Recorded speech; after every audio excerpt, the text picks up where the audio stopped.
It's my feel-good breakfast show.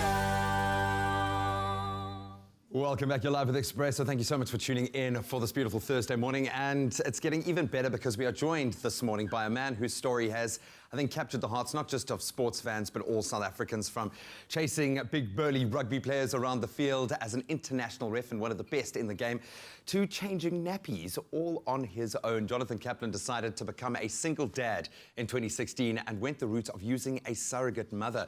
His journey has now been published in what sounds like a fantastic book called Winging It by author Joanne Joel, and she joins us as well this morning. Joe, welcome, guys. It's weird, you kind of have a baby together now with this incredible book.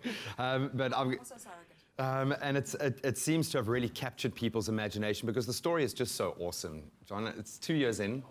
How are you coping with being a single dad? How is Caleb and how is life? Yeah, it's good, eh? This is exactly what I signed up for.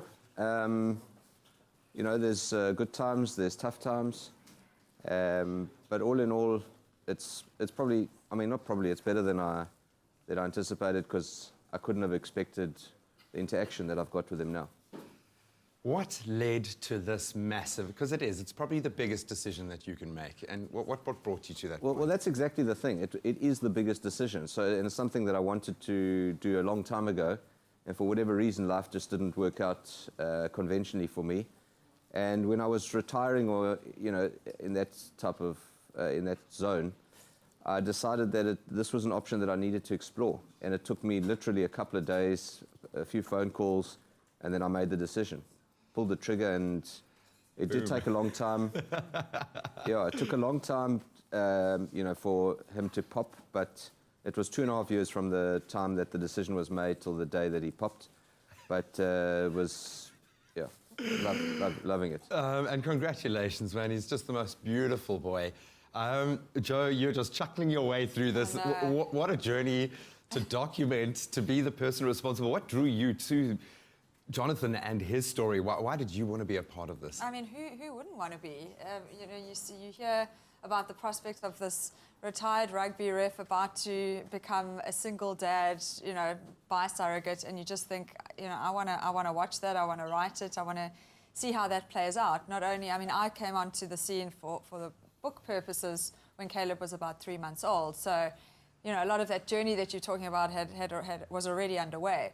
But you know, as a mother, as a parent, as a human, as a really, it's just something one wants to witness and be a part of, and it's a courageous, interesting, you know, fascinating story.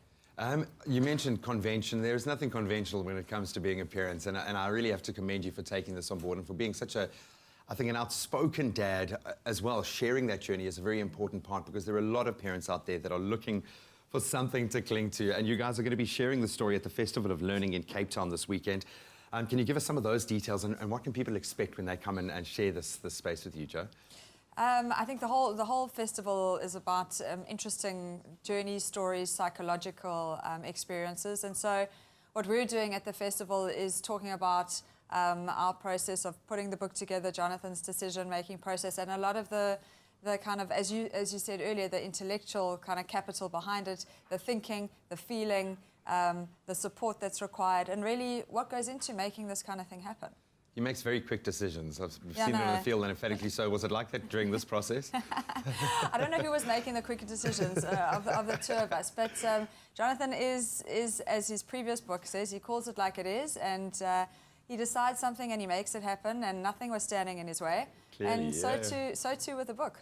We're loving having both of you here. Well done, Joe. It sounds like people are absolutely loving it. I cannot wait to sink my teeth into it as well. But you definitely want to join them and get into the Festival of Learning opportunity that it is to not only, I think, learn about this incredible man's life and his new journey, but to get into the writing process itself. And John, we're going to ask you to stick around so I can get a few more tidbits on this amazing journey. But if you want to catch the talk by Jonathan and Joe at the SACAP Festival of Learning tomorrow, you can find more details on how to get tickets on their website, which is sacap.edu.za.